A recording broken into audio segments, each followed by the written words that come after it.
बिस्मिल्लाहिर्रहमानिर्रहीम। अस्सलामु अलैकुम वरहमतुल्लाहि वबरकातुहू। बेशक इंसान नाशुक्रा वाक़े हुआ है। एक दफ़ा ये ऐलान हुआ कि जो आदमी परेशान है वो फ़लाँ मैदान में आ जाए, जिस चीज़ से परेशान है उसको वहाँ रख दे, उसका मुतबादल यानी जिस चीज़ को अच्छा समझता है वो उठा ले। इस ऐलान को सुनकर सब खुश हो गए और मुकर्ररा दिन मैदान में पहुंच गए। नंबर एक आदमी शादीशुदा था, बीवी से तंग था, वो बीवी को छोड़ आया। नंबर 2, एक कंवारा था, वो बीवी के बगैर अधूरा था, वो बीवी को लेकर आ गया। नंबर 3, एक आदमी की औलाद नाफरमान थी, वो उन्हें छोड़कर आ गया। नंबर 4, दूसरे की औलाद नहीं थी, वो औलाद लेकर आ गया। नंबर 5, एक आदमी टीबी का मरीज था, सारी रात खांसता था, वो टीबी को छोड़ आया और शुगर ले आया। नंबर 6, दूसरा जो शुगर का मरीज था वो शुगर रख आया और टीबी ले आया। इसी तरह सब खुशी खुशी वापस आ गए अगले दिन।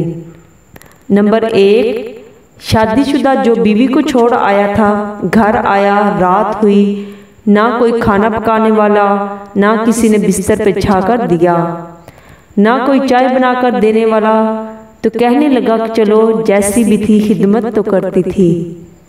नंबर 2, जो गैर शादीशुदा था, बीवी ले आया, उसने आते ही सामान की लिस्ट हाथ में दे दी कि ये ले आओ, फलां ले आओ। सारे पैसे खर्च हो गए, जेब खाली हो गई, कहने लगा कि मैं तो बगैर शादी के ही ठीक था।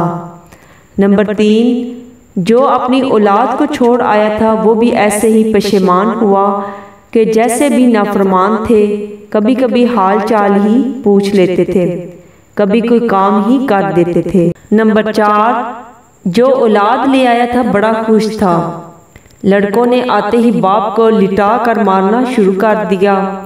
अब वो बोला कि मैं तो ऐसे ही ठीक था। नंबर 5, जो आदमी टीबी वाला था, सारी रात खांसता था, वो शुगर की बीमारी ले आया, सारी रात उठ उठ कर पेशाब करता, सर्दी थी, बड़ा परेशान हुआ और कहा कि टीबी ही ठीक थी। चाहे सारी रात खांसता था लेकिन बिस्तर में तो पड़ा रहता था, ये बार बार उठना सर्दी में जाना बड़ा मुश्किल है। नंबर 6, जो शुगर वाला टीबी ले आया था वो सारी रात खांसता रहा, सुबह उठकर कहने लगा कि वही शुगर ठीक थी, चलो पेशाब करके कुछ देर सो तो जाता था, इस कमबख्त टीबी ने तो मुझे सारी रात सोने भी नहीं दिया। बेशक इंसान नाशुक्रा वाक़े हुआ है। याद रखे, अंधा दुनिया को देखने की, बहरा सुनने की, लंगड़ा चलने की और गूंगा बोलने की तमन्ना करता है, और तुम देखते, सुनते, चलते और बोलते हो, तो कौन सी चीज़ तुम्हें रब का शुक्र बजाने से रोकती है। अल्लाह के एक बड़े एहसानों में से एक ये भी है कि उसने तुम्हें मुकम्मल बनाया, तो फिर क्यों नहीं कहते अल्हम्दुलिल्लाह।